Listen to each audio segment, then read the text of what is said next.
The Crop Consultant Conference is the #1 annual event for California's crop advisors, pest control consultants, and certified applicators. California Ag starts with you, and we're proud to support your work. We're giving back to the professionals who keep our ag industry thriving. If you're a WRCCA, PAPA, or CAPCA member, you qualify for an exclusive $50 discount on registration. Sign up now to start earning early access CEUs with new expert-led sessions unlocking every month. Then join us in Visalia on September 24th to 25th, 2025 for 2 days of education, innovation, and industry connection. This is your chance to save. Register this month at myaglife.com/CCC using your association's code. California Ag starts with you, your field, your future, your conference.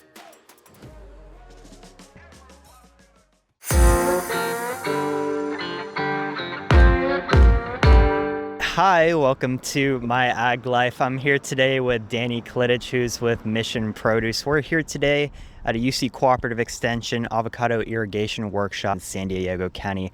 Danny, welcome to the show. Thanks, Taylor. Thanks for having me. Yeah, it's good to have you here today. So, Danny, you spend a lot of time in avocado groves across the state and just around the state in general. I'm sure you see some of the inefficiencies of avocado irrigation. What are some of the things that you typically see that might be plaguing growers?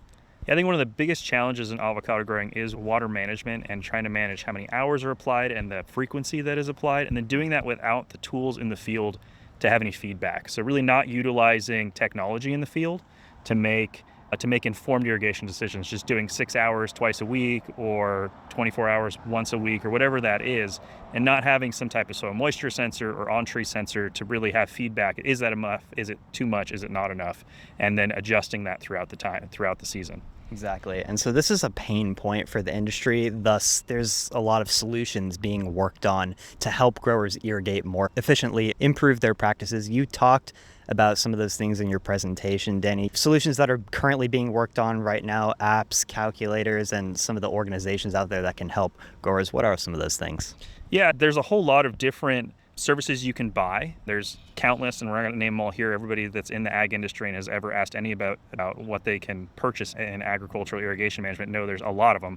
But free stuff, we're working with the California Avocado Commission, is funding a project with the Cooperative Extension to build out a simple irrigation calculator just based on weather data to give a better estimate for people so they can have how many hours they need to irrigate without having to go do all the math, pulling data out of SIMIS, trying to figure out what all of the different correction factors and things are, just really simplifying things. And then we're also working on a lot of the input sides, trying to get better crop coefficients and trying to address other aspects of the irrigation calculation to adjust the theoretical calculations for irrigation. I think that's really where we've doubled down. But then in addition to that, there's so many great paid services that can be paid for that incorporate multiple sensor packages where you can purchase multiple sensor packages and then utilize those for making crop decisions. So I think all those things are very viable options within the industry.